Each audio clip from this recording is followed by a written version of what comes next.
السلام علیکم پیارے دوستو، ہمارے چینل کلاک پر خوش آمدید۔ ہمارا آج کا موضوع ہے عورت کی حیثیت ظہور قدسی سے پہلے۔ آپ سے گزارش ہے کہ ہمارے چینل کو سبسکرائب کر لیں اور بیل آئیکن کو دبا لیں۔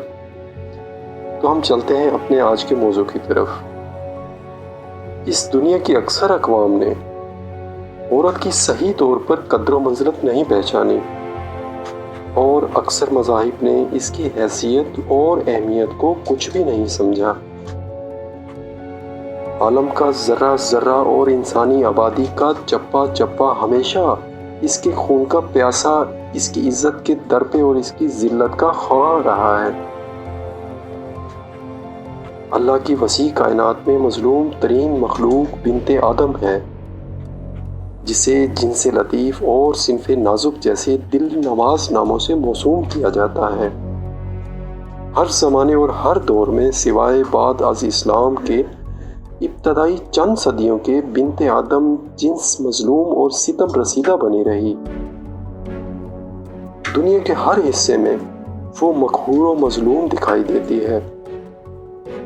ابن آدم اپنے آرام و آسائش اور ترقی و عروج کے لیے جس ہستی کا مرہون منت رہا، جس کے خون سے پرورش پائی، جس کی آغوش شفقت میں پروان چڑھا، جس نے شمع فروزہ بن کر اس کی تاریک زندگی کو منور کیا، جس کے تبسم نے اس کی کلفتوں کو راحتوں میں بدل دیا، جس کی رفاقت نے اس کی صحبت حیات مستعار کو پرکشش اور خوشگوار بنایا، اسے اس نے ہمیشہ اپنے صفاقانہ مظالم کا نشانہ بنائے رکھا۔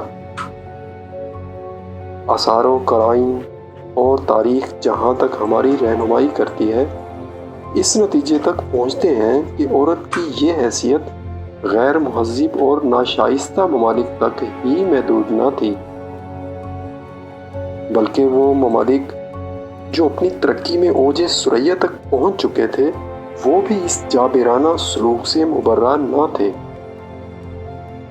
لیکن اسلام، جو کہ ایک مکمل نظام حیات ہے اور انسانیت کا راہبر کامل بھی، اس نے عورت کو معاشرے میں ایک ممتاز مقام بخشا ہے۔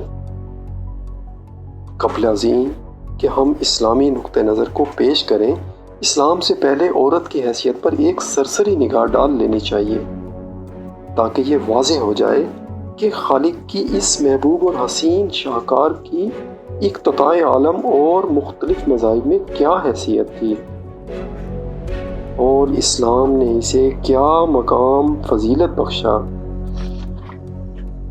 مسلمان علماء معاشرت نے اسلام سے پہلے معاشرتی حالات کو یونان سے شروع کیا ہے، کیونکہ یونان علم و تمدن کی دنیا میں امامت کے فرائض سر انجام دے چکا ہے۔ بیشتر علمی، سیاسی، معاشرتی اور فلسفیانہ نظریات کی نسبت یونان کی طرف جاتی ہے۔ یونان نے سیاسی اور معاشرتی استحکام کی بنیاد ڈالی، رومی تہذیب نے اسے پروان چڑھایا اور ان پر ایرانیوں نے یونانی اور رومی اثرات کو تقویت دی۔ لہٰذا ان اقطاع عالم میں عورت کے مقام کا مختصر جائزہ پیش کرنے جا رہا ہوں۔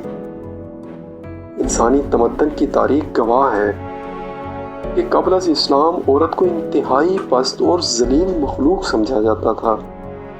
دنیا کی متمدن ترین اقوام روم اور چین، یونان، ایران، جوہلہ عرب یا مختلف مذاہب عالم، سب نے اس کو غیر مفید بلکہ مخل تمدن عنصر سمجھ کر میدان عمل سے ہٹا دیا تھا۔